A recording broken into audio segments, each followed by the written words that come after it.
ও মালিক, জাহান্নামে থাকবে তো জানলাম, চিরকাল জাহান্নামের শাস্তি ভোগ করবে। শাস্তিটা কেমন? আল্লাহ বলে ভয়ঙ্কর শাস্তি, ভয়ঙ্কর। সাধারণ জাহান্নামীরা এত শাস্তি পাবে না যতটা শাস্তি পাবে একজন খুনি। জাহান্নামের ভিতরে সে এতটাই কষ্টে থাকবে। জাহান্নামের আযাবেরও ধরন আছে রে ভাই, সবার আযাবের ধরন কিন্তু একরকম নয়। আল্লাহ বলেন, দুনিয়াতে যারা ইচ্ছাকৃত কেউ কাউকে খুন করলো, জাহান্নামের ভিতরে তার আযাবটা হবে সবচেয়ে বেশি যন্ত্রণাদায়ক। জাহান্নামের ভিতরে তার আযাবটা হবে বড় কঠিন। এজন্য ভাই একটু খেয়াল করে শুনো রে আল্লাহর গোলাম।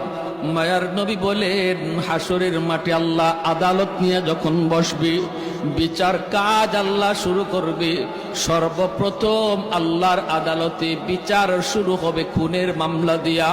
খুনের মামলা দিয়া আল্লাহর আদালতে বিচার শুরু হবে। যেই মানুষটা মারা গেল, যে যার তারে খুন করলো, ওই খুনির সে ধইরা যেইভাবে তারে খুন করেছে, গলা কাইটা অথবা ছুরি দিয়ে আঘাত কইরা, ওই ছুরিটা যা তার বডির মধ্যেই লাগানো থাকবে, রক্ত ঝরবে, রক্ত ঝরবে।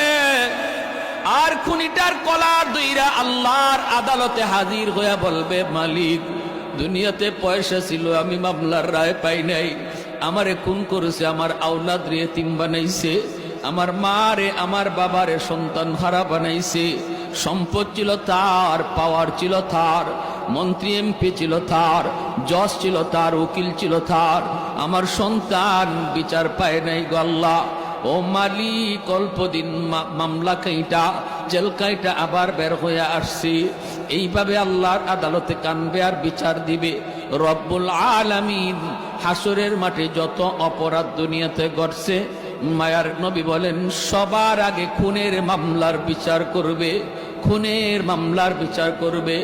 রব্বুল আলামিন এই আয়াতের ভিতরে সূরাতুন নিসার এই আয়াতে আল্লাহ পরিষ্কার করে জানায় দিয়েছেন, তার ঠিকানা জাহান্নাম শুধু নয়, চিরকাল জাহান্নামে থাকবে। নাউজুবিল্লাহ, জোরে কা। আরে আল্লাহর গোলাম।